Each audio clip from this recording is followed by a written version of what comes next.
All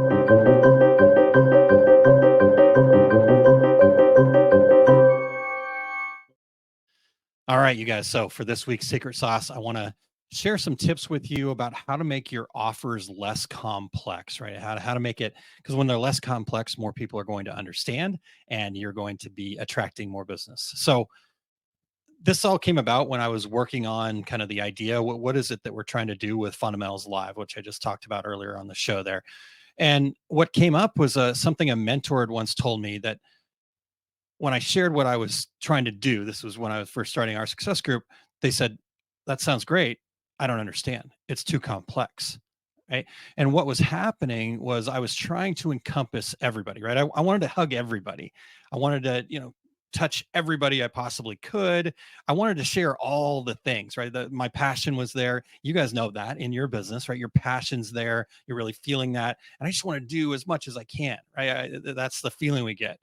Um, but the problem with that is that big, we're involved in it every day, but that big, like overwhelming, I'm doing everything kind of sensation, it becomes too much for people to sink their teeth into quickly, right? Think about how often your attention is stolen from you throughout the day. Do you really have the bandwidth to try to sink your teeth into this complex offer, even though it might be really valuable for you? So we're basically trying to gain people's attention amongst all the noise. And when we look at it, what really stands out is something that is clear and to the point, right? So when your ideal customers ask, what do you do? How do you answer that question? Right? Some people might call that your elevator pitch, your call to action.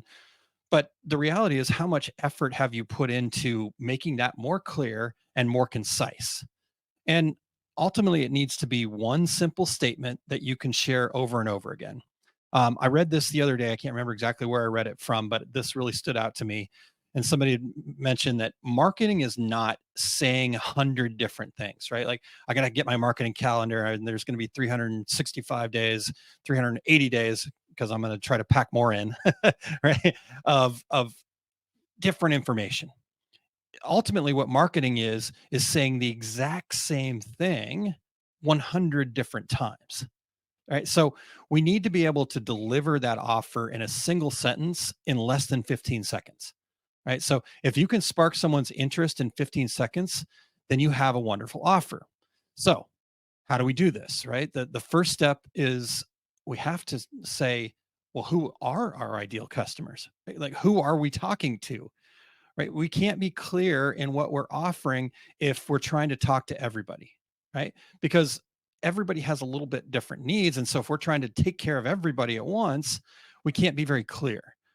But the good news is you can focus on that ideal customer. I like to go so far as to say, who's that one person that you would love to do business with every day?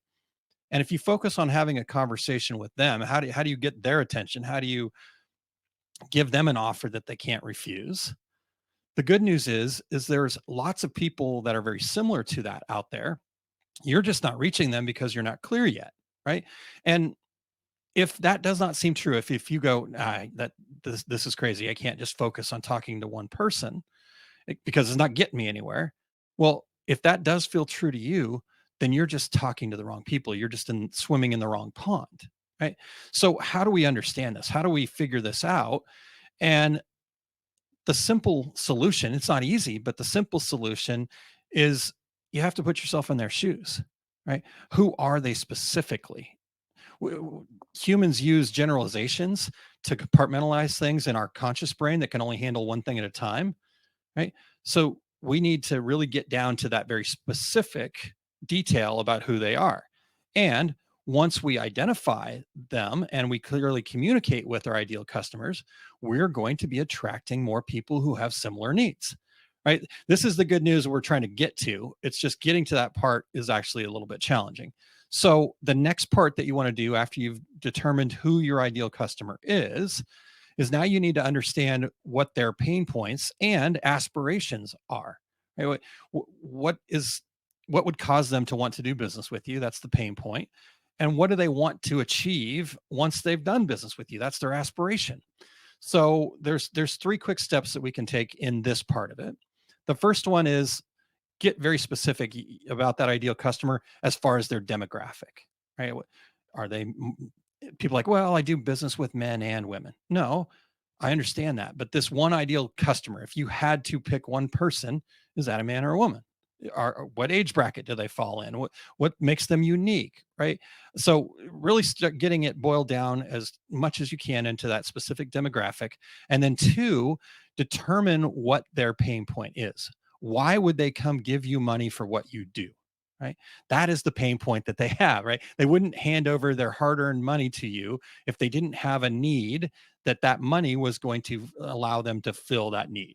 And then number three is to figure out what their aspirations are. Once they do business with you, how do they want to feel afterwards, right? Are the aspirations just to get rid of the pain point, right? I don't know what to do. Maybe you're doing memorial products, right?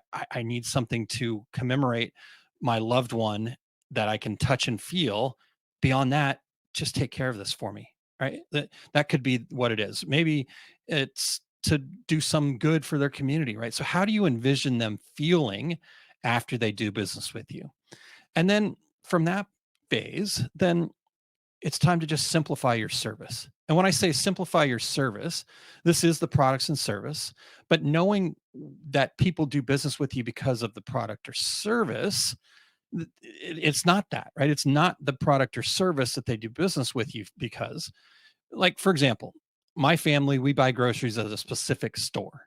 And it's not because we can't find groceries elsewhere, right? It's because of their service, right? So this could include things like how you feel, right? Like the appearance. So the grocery store we go to, it's called Schnucks, and there's two Schnucks equal distance from our house. And one of them we never go to. I can't even hardly get my wife to walk into it. And we jokingly as a family call that one Dirty Schnucks. It's the exact same store. It just doesn't have that same feel, and I don't feel like the employees there act the same way. And maybe it is location, right? The service could be the location. Is it convenient? But understand what is the service that you're going to provide, and the products will come along with it. And then once you get all that together, right, you understand who they are, what their problems are, and what they aspire to feel after they're done. Then what your service is going to be that you offer them, now you have all the ingredients to make your own secret sauce of your simplified offer, right? And the best way to do that is through being very specific and direct. I know we want to have fancy words and make people feel important and included, but when it comes to your offer, they have to be very specific. So if you find yourself in your offer using the word and a whole lot or very general statements, you got to go back to work, got to go back and refine it, right? So what makes your services unique specifically? Can I be more clear on that? Specifically unique. So once you have that, right? Once you've worked on crafting that, you describe that service in a single sentence that you can deliver in 15 seconds about how you specifically relieve their pain points in your ideal customers. And armed with that information and some time to actually craft that message, you're going to start gaining people's attention much more quickly. So here's the little bonus segment, right? I'm going to save the crafting of that, right? So we kind of brought it to that point, but there's even more that I can give you. So stay tuned. My next secret sauce probably be in about a month from now, maybe or so. Stay tuned, and I will talk to you about how we craft that information. All right. So hopefully that gives you got homework and you got a month to get there, and we'll see you back on the next secret sauce.